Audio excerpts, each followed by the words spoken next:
ராயன் படத்தோட first single பற்றின update கிடச்சிருக்கு. ஸோ அதை பற்றி தான் இந்த ஒரு வீடியோவில் நம்ம பார்க்க போகிறோம். அதுக்கு முன்னாடி நம்ம சேனலை இன்னும் சப்ஸ்கிரைப் பண்ணலாம், சப்ஸ்கிரைப் பண்ணிக்கிங்க. வாங்க வீடியோக்குள்ளே போகலாம். சன் பிக்சர் தயாரிப்பில் தனுஷ் அவர்களுடைய டைரக்ஷனில் தனுஷ் அவர்களும் சந்தீப் கிசான், காளிதாஸ் ஜெயராம் இவங்கெல்லாம் நடிச்சிருக்கிற படம் தான் ராயன். இந்த படத்தோட ஃபர்ஸ்ட் சிங்கிள் பார்த்தீங்கன்னா எப்போ ரிலீஸ் ஆக போகுது அப்படிங்கிற ஒரு அஃபிஷியலான அனௌன்ஸ்மெண்ட்டை படக்குழு பார்த்தீங்கன்னா நேற்று கொடுத்துருந்தாங்க. ஸோ அது எப்போ அப்படின்னு பார்த்தீங்கன்னா மே 9 அன்னைக்கு பார்த்தீங்கன்னா இந்த படத்தோட ஃபர்ஸ்ட் சிங்கிளான அடங்காத அசுரன் அப்படிங்கிற சாங்கை ரிலீஸ் பண்ண போகிறாங்க அப்படிங்கிற மாதிரி தகவல் வெளிவந்திருக்கு. இந்த ஒரு சாங்கில் பார்த்தீங்கன்னா தனுஷ் அவர்களோட சேர்ந்து 500 ஜூனியர் டான்சர்ஸை பார்த்தீங்கன்னா ஆட வச்சுருக்காங்களாமா.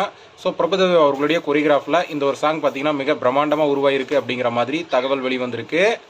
ஏஆர் ரஹ்மான் அவர்களுடைய மியூசிக்கில் உருவாயிருக்க இந்த ஒரு சாங்காக பார்த்தீங்கன்னா ரசிகர் எல்லாருமே இப்போது வெறித்தனமாக வெயிட் பண்ணிட்டு இருக்காங்க. ஓகே ஃப்ரெண்ட்ஸ், தனுஷ் அவர்களுடைய ராயன் படத்தோட ஃபர்ஸ்ட் சிங்கிளுக்காக யாரெல்லாம் வெயிட் பண்ணுறீங்க அப்படிங்கிறத கமெண்ட்டில் சொல்லுங்கள். இந்த வீடியோ பிடிச்சிருந்தா லைக் பண்ணுங்கள், ஷேர் பண்ணுங்கள். இது போன்ற சினிமா செய்திகளை தெரிந்து கொள்ள நம்ம சேனலை சப்ஸ்கிரைப் பண்ணி சப்போர்ட் பண்ணுங்கள். அடுத்த ஒரு வீடியோவில் பார்க்கலாம்.